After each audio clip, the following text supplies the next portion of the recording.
Hello everyone, my name is Taushif and इस video में मैं बात करने वाला हूं what exactly lay off is and why IT companies do lay off. तो कंपनीज जब एम्प्लॉयज को टर्मिनेट करती है उनके परफॉर्मेंस की वजह से नहीं, ओके, अपनी बिजनेस और फाइनेंशियल की वजह से, that is called lay off. और ये टेम्परेरी भी हो सकता है, परमानेंट भी हो सकता है। और ये यूजुअली ग्रुप ऑफ एम्प्लॉयज को अफेक्ट करता है, किसी इंडिविजुअल एम्प्लॉय को नहीं। इसमें ग्रुप ऑफ एम्प्लॉयज आते हैं ले ऑफ में, ओके। और उन एम्प्लॉयज को भी अफेक्ट करता है जो हाईली पैकेज पर बैठे हुए हैं, जिनको कंपनी अफोर्ड नहीं कर पा रही है। या फिर उन एम्प्लॉयज को भी अफेक्ट करता है, ओके, जो ऐसा काम कर रहे हैं जिनका ये रोल ऐसा रोल है जो कंपनी को अब जरूरत नहीं है और उनके पास कोई दूसरी स्किल भी नहीं है, सो दैट कंपनी उनको किसी दूसरे प्रोजेक्ट में यूटिलाइज कर सके। उनका भी ले ऑफ हो जाता है। तो कंपनी क्यों ले ऑफ करती है, वजह क्या क्या वजह हो सकती है, उन वजह को हमें जानना चाहिए और अपने आप को उन वजह से थोड़ा सा बाहर रखनी चाहिए। ओके, सो पहली वजह हो सकती है कॉस्ट कटिंग, कि कंपनी की प्रॉफिट ड्रॉप हो गई, प्रॉफिट जो है वो ड्रॉप हो गई और एक्सपेंस बढ़ गए हैं, तो भी कंपनी ले ऑफ कर सकती है, कॉस्ट कटिंग कर सकती है, हेड काउंट रिड्यूस कर सकती है।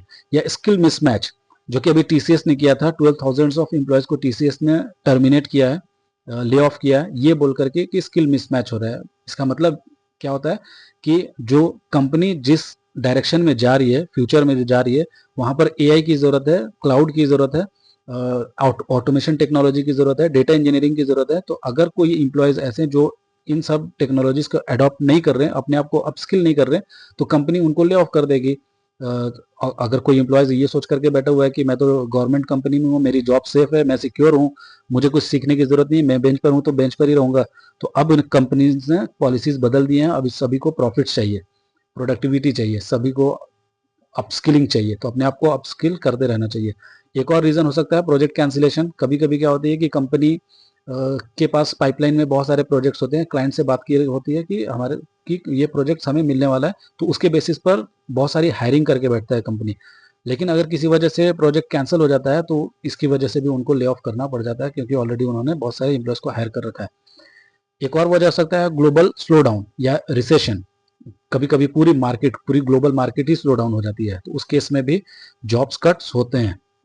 तो हमें ध्यान में रखना चाहिए कि कब ग्लोबल रिसेशन है तो हमें क्या क्या सीखना या फिर बैकअप में क्या लेकर के चलने हैं। एक और वजह हो सकती है ऑटोमेशन एंड एआई। ये सबसे बड़ी वजह अभी हो रही है। आने वाले टाइम में एआई की तरफ सभी मूव कर रहे हैं, तो हमें भी अपने आप को अपस्किल करके एआई सीखनी चाहिए, डेटा एनालिटिक्स सीखनी चाहिए, डेटा साइंटिस्ट सीखनी चाहिए, पाइथन सीखनी चाहिए, पावर बीआई सीखनी चाहिए। जो भी डेटा मैनेजमेंट, जो भी फ्यूचरिस्टिक टेक्नोलॉजीज हैं, उनको हमें अडॉप्ट करना चाहिए। इस वीडियो के लिए